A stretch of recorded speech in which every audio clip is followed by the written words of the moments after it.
नमस्कार दोस्तों, बहुत बहुत स्वागत है आप सभी का आपके अपने इस YouTube चैनल विधिट एरिया में। दोस्तों मैं हूं एडवोकेट मंजीत त्रिपाठी। दोस्तों आज के इस वीडियो में हम लोग बात करेंगे कि अगर बैंक आपसे ज़्यादा ब्याज ले रहा है तो आप अपने ब्याज को कैसे कम करा सकते हैं। साथ ही साथ आपको आज हम ये भी बताएंगे कि अगर आप अपना लोन नहीं दे पा रहे हैं और आपने अपने लोन में 80% तक जमा कर दिया है तो क्या बैंक आपके लोन को माफ़ कर देगा। दो चार लोगों ने ऐसे क्वेश्चंस हमसे पूछे हैं। तो आज के इस वीडियो में हम लोग 3 प्रश्नों को जानने की कोशिश करेंगे कि बढ़े हुए ब्याज को कैसे कम करा सकते हैं। साथ ही साथ अगर आप अपना लोन नहीं दे पा रहे हैं तो आप क्या कर सकते हैं और क्या बैंक आपका लोन माफ़ कर सकता है। दोस्तों सबसे पहले तो हम लोग ये जानने की कोशिश करते हैं कि आपका जो ब्याज है वो अगर बढ़ा हुआ है तो बैंक से कैसे इसको कम करा सकते हैं। दोस्तों जब भी आप कोई भी लोन लेते हैं, चाहे वो सिक्योर लोन हो चाहे वो अनसिक्योर लोन हो, तो यहाँ पर 2 प्रकार के ब्याज दर काम करते हैं। पहला इसमें होता है आपका फ्लोटिंग और दूसरा होता है फिक्स।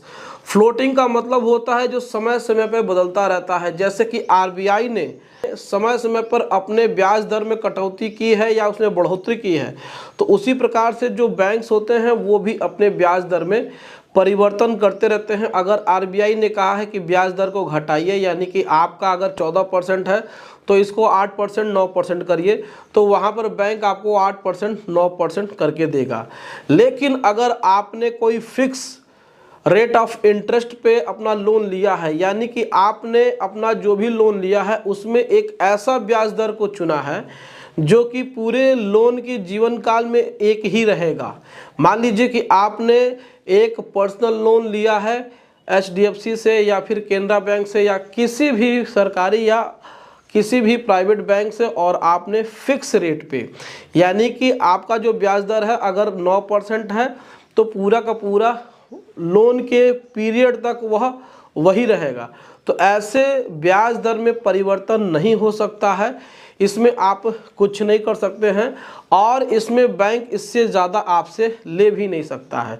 तो इसीलिए हमेशा जो फिक्स ब्याज दर होता है वो बहुत ही अच्छा होता है, क्योंकि उसमें आप अपना कैलकुलेशन करके चलते हैं कि आपको कितना पैसा देना है, कितना हो सकता है, ये आप अपना पूरा का पूरा बजट फाइनल करके चलते हैं और इसमें आपका एस्टिमेट गड़बड़ नहीं होता है।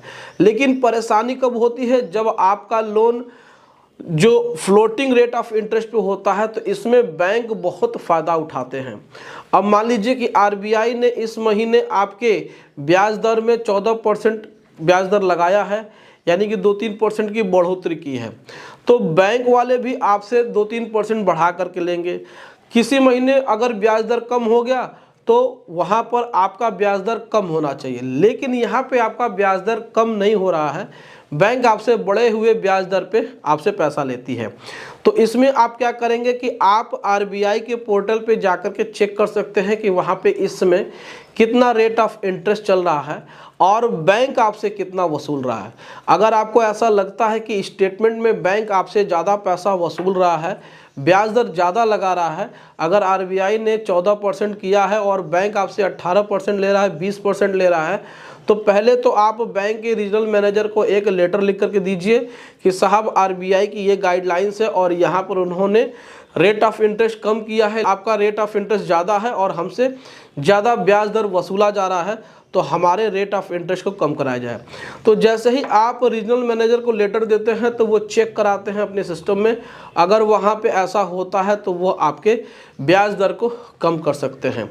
लेकिन आपके लेटर देने के बावजूद, आपके रिक्वेस्ट करने के बावजूद भी अगर रीजनल मैनेजर या फिर बैंक का ब्रांच मैनेजर ऐसा कोई भी काम नहीं करता है और आपका जो ब्याज दर है वो कम नहीं होता है, तो आप इनकी लिखित शिकायत आप आरबीआई के लोकपाल में कर सकते हैं और वहाँ पे आप इनकी लिखित शिकायत कर सकते हैं।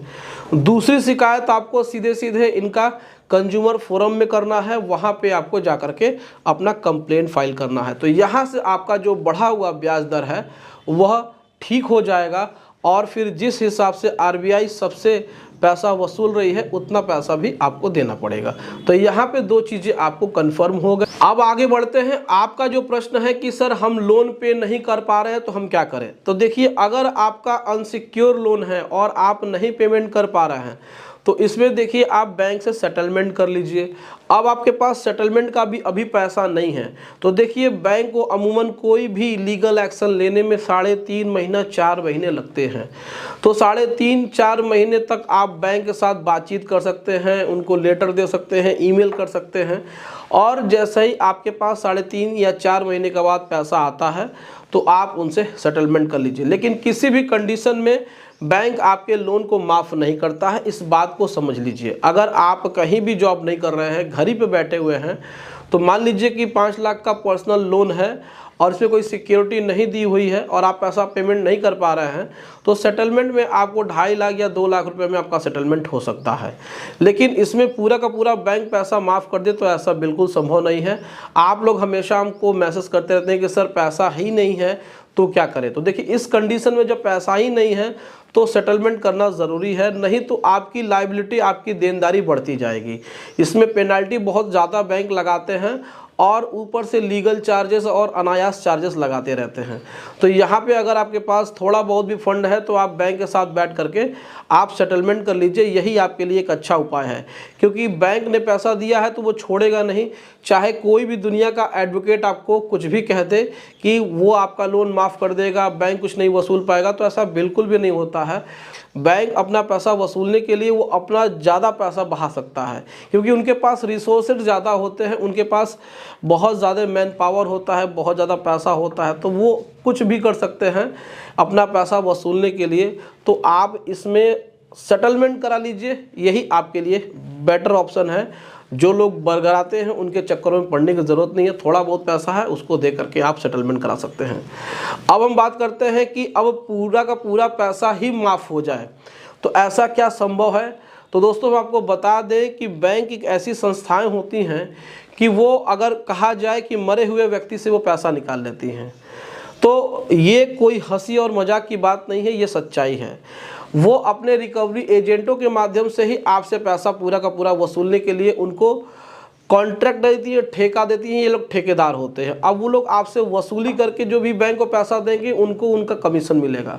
तो ये लोग पैसा निकलवाने के लिए बहुत सारी चीज़ें करते हैं। आए दिन आपको सूचनाएं मिलती रहती हैं, आए दिन न्यूज़पेपर में आपको देखने को मिलता है कि रिकवरी एजेंट ऐसे। तो यहाँ पे बैंक पूरा का पूरा लोन माफ़ नहीं करता है। देखिए लोन कुछ लोगों का माफ़ होता है, लेकिन ऐसे कंडीशन में क्या होता है कि जो मान लीजिए कि जिनकी डेथ हो गई और उनके परिवार में कोई नहीं है, तो ऐसे लोगों का लोन माफ़ हो जाएगा, जिससे कोई जीवन में रिकवरी नहीं हो पाएगी, ना उनके पास कोई संपत्ति थी, ना कोई उनके पीछे है, कोई उनका वारिस नहीं है, तो ऐसे लोगों का ही लोन माफ़ होता है। लेकिन अगर व्यक्ति जीवित है, अगर वो थोड़ा बहुत कमा रहा है, थोड़ी बहुत संपत्ति है, तो ऐसे व्यक्ति से पैसा वसूला जा सकता है। और मान लीजिए कि ऐसे व्यक्ति की अगर मृत्यु हो भी जाती है तो उनके घर वालों से बैंक पैसा वसूलता है, भले पूरा पैसा नहीं वसूलता है। बहुत सारे लोग ये कहते हैं कि सर हम विलफुल डिफ़ॉल्टर हो जाएं और खुद का हम एक ऐसा सर्टिफिकेट बना लें कि हम इंसॉल्वेंसी हो गए हैं, हमारे पास कुछ भी नहीं है। तो आज के समय में ऐसा करना पॉसिबल नहीं है कि इंसॉल्वेंसी खुद को घोषित करना एक बहुत जटिल प्रक्रिया है।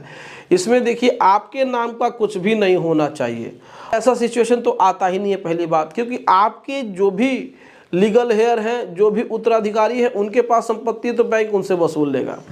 तो ये एक प्रकार के कहने की बात होती है कि हम अपने आप को दिवालिया घोषित कर लें, कोई सर्टिफिकेट बनवा लें तो बैंक हमसे पैसा नहीं वसूल पाएगा। तो ऐसा बिल्कुल भी नहीं है, ऐसा होता ही नहीं प्रैक्टिकल में। थोड़ा बहुत भी आपके पास पैसा है, अगर 50% है तो 50%, 40% है तो भी उतना पैसा दे करके आप अपना पीछा छुड़ा सकते हैं। लेकिन बैंक किसी भी कंडीशन में पूरा पैसा माफ़ नहीं करेगी, और इसमें आप दिवालिया घोषित भी हो जाए तो भी आपका कुछ नहीं होने वाला है। तो दोस्तों इस तरीके से आपने अपने प्रश्नों का उत्तर जाना। तो दोस्तों वीडियो आपको कैसे लगी आप हमें कमेंट करके अपनी राय ज़रूर बता सकते हैं। दोस्तों वीडियो अच्छी लगी हो तो वीडियो को एक लाइक ज़रूर कर दीजिएगा, अपने दोस्तों और रिश्तेदारों में शेयर कर दीजिएगा, और हमारे चैनल को सब्सक्राइब करके हमें सपोर्ट ज़रूर प्रदान करिएगा। दोस्तों मिलते हैं अगली वीडियो में एक नए टॉपिक के साथ। तब तक आप अपना और अपने पूरे परिवार का ध्यान जरूर रखिएगा। Thank you so much. जय हिंद दोस्तों।